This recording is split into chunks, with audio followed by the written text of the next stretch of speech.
क्या आप जानते हैं कि यह पूरा ब्रह्मांड सिर्फ ऊर्जा है?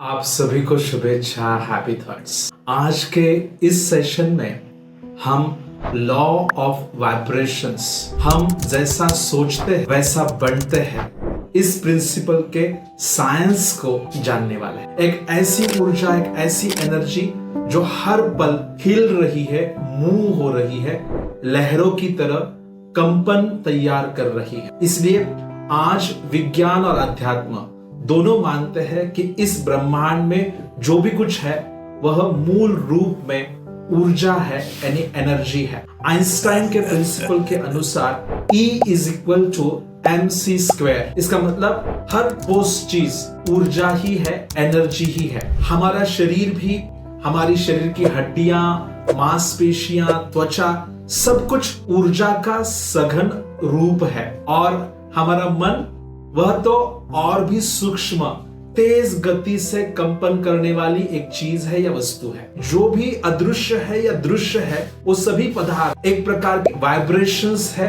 तरंग है। इसका स्वभाव होता है कंपन करना, हिलना, लहरों के रूप में चलना, यानी एक वेव फॉर्म के रूप में चलना। Always energy flows in a form of a wave. हर ऊर्जा की अपनी एक विशिष्ट फ्रीक्वेंसी होती है जो उसे बाकी सभी से अलग बनाती है। इसलिए दृश्य में हमें अलग अलग पदार्थ अलग अलग तरीके से दिखाई देते हैं। एक्चुअली हर ऊर्जा तरंग में, यानी उसकी वेव फॉर्म में, दो चीजें होती है। एक उसकी फ्रीक्वेंसी होती है और दूसरा उसका विस्तार, यानी उसकी एम्पलीट्यूड होती है। यानी इसका अर्थ यह हुआ कि ब्रह्मांड में हर चीज एक निश्चित कंपन या निश्चित वाइब्रेशन के साथ अस्तित्व में है। उदाहरण के लिए, फैन जब घूमता है तो फैन के जो ब्लेड्स होते हैं वो धीमी गति पर दिखाई देते हैं, लेकिन बहुत तेज गति से जब घूमते हैं तब वह फैन के ब्लेड्स दिखना गायब हो जाते हैं। वैसे ही सघन शरीर जो है, जो भी सघन है, वह कम फ्रीक्वेंसी पर स्पंदित हो रहा है, लेकिन जो अदृश्य है वह हायर फ्रीक्वेंसी पर स्पंदित हो रहा है, इसलिए हमें दिखता नहीं है। लेकिन मन, वह तो अत्यंत सूक्ष्म है और वह तेज गति से कंपन करने वाली ऊर्जा है।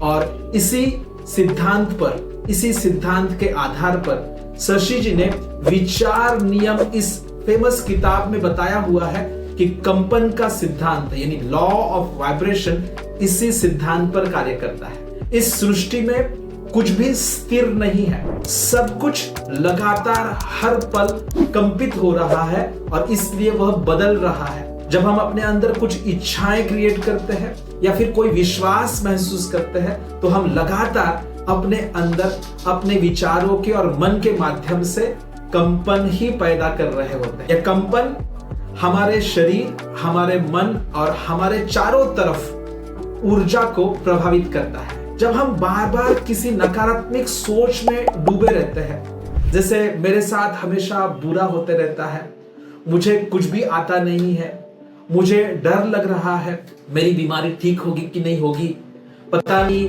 मुझे मेरी जिंदगी में कुछ अच्छा ही नहीं हो रहा है, ऐसा जब हम सोचते हैं तब हमारा अंदरूनी कंपन जो है वो धीमा हो जाता है, हैवी हो जाता है और अशांत हो जाता है। इसी तरह जब हम प्रेम, विश्वास और सेल्फ एक्सेप्टेंस और शांति से भरे विचारों को अपने अंदर सोचते हैं, जैसे कि मैं सुरक्षित हूं, मैं समर्थ हूं, सब अच्छा हो रहा है, सब कुछ भरपूर है, मेरे जिंदगी में जो भी होगा वो बेहतर और सबसे श्रेष्ठ ही होगा, ऐसे जब हम विचार करते हैं तो हमारी ऊर्जा की तरंगें उतनी ही उन्नत और उज्जवल होने लगती है। यानी एक्चुअल में हमारा मन एक कंपन का प्रेषक है, यानी वाइब्रेशन का ट्रांसमीटर भी है, और हमारा मन कंपनों का ग्रहण करता भी है, यानी वाइब्रेशंस का रिसीवर भी है। यानी हमारा मन दो तरीके से काम करता है, वो कंपनों को ट्रांसमिट भी कर रहा है और कंपनों को वह ग्रहण भी कर रहा है। तो जिस तरह के कंपन हम प्रक्षेपित करते हैं, ट्रांसमिट करते हैं, उस तरह की कंपनों को हम आकर्षित करते हैं, और अगर सजग नहीं है तो नकारात्मक कंपनों को हम ग्रहण भी कर लेते हैं। तो जो हम बार बार अपने भीतर सोचते हैं उस प्रकार का सिग्नल ब्रह्मांड में हमारा मन, हमारा ब्रेन, हमारा शरीर भेज देता है और उसी से मेल खाते हुए जो अनुभव है, जो चीजें हैं, जो लोग हैं, घटनाएं हैं, हमारी जीवन में अट्रैक्ट होने लगती है, हमारी ओर वह आने लगती है। यही कारण है कि सकारात्मक सोच रखने वाले इंसानों के जीवन में हमेशा सकारात्मकता ही अधिक होती है। whereas जो लोग भयभीत और क्रोधित मन वाले होते हैं उनके जीवन में हमेशा संघर्ष अधिक दिखता है। उनके शरीर में, उनके जीवन में बीमारियां, तकलीफें, निराशा यही ज्यादा दिखाई देता है। तो करना क्या है? अपने विचारों को बदलने के साथ साथ अपने कंपनों को बदलना बहुत जरूरी है। कंपन का यह विज्ञान इतना सूक्ष्म और गहन है कि इसे समझकर यदि हम अपने विचार, अपनी भावनाएं और अपने व्यवहार इन सभी को सजगता से चुनना शुरू करते हैं, क्योंकि इसे बदलना भी है और चुनाव करना है। कौन से विचारों को हमें प्रवाहित होने देना है, कौन सी भावनाओं को हमें चलाना है, तो उसे चुनाव करने के लिए हमें सजग रहना पड़ेगा। तो हम जब चुनने लगते हैं तो हमारे जीवन का पूरा अनुभव ही बदलने लगता है।